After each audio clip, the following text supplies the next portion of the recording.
La Bibbia vietata. Lo sapevate che esistono molti altri testi religiosi? Tra questi, quello più diffuso e tradotto al mondo è proprio la Bibbia. Potrebbe sorprendervi, ma Corano e Bibbia hanno diverse somiglianze. Entrambi riconoscono Abramo come patriarca della fede, affermano l'esistenza di un unico Dio onnipotente e condividono numerosi personaggi e profeti, seppur con nomi e racconti leggermente diversi. Ad esempio, figure come Adamo, Noè e Mosè sono presenti in entrambi i testi. Ma sapevate che, proprio come il Corano, anche la Bibbia è vietata in alcuni paesi? Ecco una lista di 7 nazioni in cui possedere o leggere la Bibbia è proibito. 7° posto. Arabia Saudita. L'Arabia Saudita riconosce ufficialmente solo l'Islam e applica un'interpretazione rigorosa della Sharia. Per questo motivo la pratica pubblica di qualsiasi altra religione è vietata e la Bibbia, in quanto simbolo del cristianesimo, è proibita. Per preservare la propria identità religiosa e culturale, il regno ha da sempre limitato l'influenza di altre fedi. I cristiani, soprattutto i lavoratori migranti, sono costretti a praticare la loro religione in segreto. Chi viene sorpreso con una Bibbia o partecipa a incontri clandestini rischia arresto o deportazione. Queste restrizioni non solo limitano la libertà religiosa, ma ostacolano anche la trasmissione delle tradizioni spirituali e culturali delle comunità cristiane. Amnesty International e altre organizzazioni per i diritti umani hanno denunciato queste violazioni, ma il governo saudita continua a difendere tali misure in nome della coesione nazionale. 6° posto. Maldive. Le Maldive, conosciute per le loro spiagge paradisiache e resort di lusso, nascondono una realtà poco nota. Nel paese l'Islam sunnita è obbligatorio per tutti i cittadini. Secondo la Costituzione maldiviana, essere maldiviano significa essere musulmano e praticare qualsiasi altra religione è severamente vietato. Di conseguenza, la Bibbia non può essere importata, posseduta o distribuita. La Bibbia è vietata e il suo possesso può portare a pesanti conseguenze legali e sociali. 5° posto. Afghanistan. In Afghanistan, la libertà religiosa è pressoché inesistente, soprattutto dopo il ritorno al potere dei talebani. Convertirsi dall'Islam a un'altra fede è considerato apostasia e può essere punito con la morte.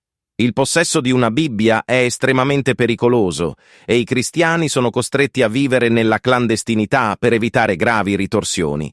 Il clima di persecuzione ha portato molte comunità a nascondersi o fuggire dal paese. Nonostante le condanne internazionali, il governo continua a mantenere leggi severe che limitano la libertà di culto. 4° posto. Marocco. Il Marocco potrebbe sembrare un'eccezione in questa lista, data la sua relativa tolleranza rispetto ad altri paesi della regione. Tuttavia, la situazione per i cristiani è complessa.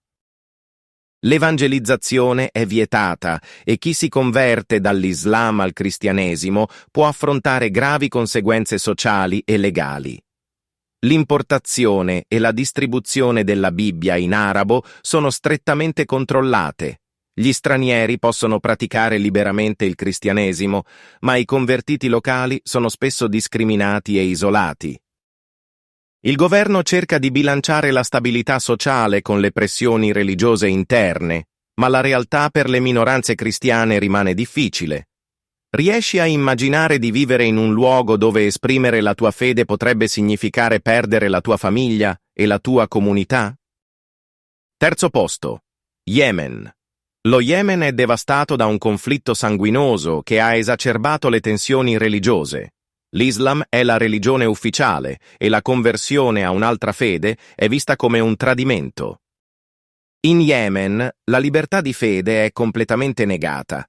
La Bibbia è proibita e i pochi cristiani rimasti sono costretti a praticare la loro religione in estrema segretezza. Il conflitto in corso ha aggravato ulteriormente la situazione, con gruppi estremisti che rappresentano una minaccia costante per le minoranze religiose. L'istruzione religiosa è rigidamente controllata, senza alcuno spazio per la diversità. Nonostante le numerose denunce da parte delle organizzazioni per i diritti umani, l'instabilità del paese impedisce qualsiasi cambiamento concreto. Secondo posto, Iran. L'Iran, pur avendo una storia religiosa millenaria, oggi impone severe restrizioni alle pratiche non islamiche. Anche se alcune minoranze religiose sono ufficialmente riconosciute, i cristiani, in particolare coloro che si sono convertiti dall'Islam, sono vittime di persecuzioni. La distribuzione della Bibbia in lingua persiana è vietata e le chiese sono costantemente sorvegliate dalle autorità. Il governo teme che l'espansione del cristianesimo possa minacciare il sistema teocratico e per questo molti cristiani vengono arrestati con l'accusa di attentare alla sicurezza nazionale. Le organizzazioni internazionali hanno condannato queste politiche repressive, ma il governo iraniano le giustifica come necessarie per preservare l'identità nazionale. Primo posto, Corea del Nord. Infine, al primo posto troviamo la Corea del Nord, uno dei regimi più chiusi e autoritari al mondo. Qui ogni forma di religione è vista come una minaccia diretta al culto della leadership suprema. La Bibbia è considerata simbolo di influenza straniera ed è assolutamente proibita. Il solo possesso di un testo sacro può portare alla prigionia nei campi di lavoro forzato o addirittura all'esecuzione. I cristiani sono costretti a praticare la loro fede in segreto, ma le riunioni religiose sono quasi impossibili. Il governo esercita un controllo totale sul pensiero e sull'espressione, eliminando qualsiasi ideologia che possa competere con la propaganda ufficiale. Le violazioni dei diritti umani in Corea del Nord sono ampiamente documentate e, nonostante le sanzioni internazionali, il regime continua a reprimere ogni forma di libertà religiosa. Si tratta di un problema globale. Questi casi dimostrano come, nel XX secolo, la libertà religiosa sia ancora un diritto negato in molte parti del mondo. Le motivazioni dietro questi divieti sono molteplici: regimi autoritari che temono di perdere il controllo, conflitti etnici e religiosi radicati da secoli, tensioni geopolitiche e ideologiche. Le restrizioni non colpiscono solo gli individui, ma impoveriscono anche il patrimonio culturale e spirituale delle società. Le organizzazioni internazionali continuano a lottare per garantire la libertà di religione, ma la strada è lunga e complessa. Adesso vogliamo sapere la tua opinione.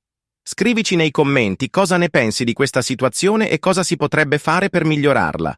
Non dimenticare di lasciare un like e iscriverti al nostro canale per continuare a seguire approfondimenti su temi importanti che possono davvero fare la differenza.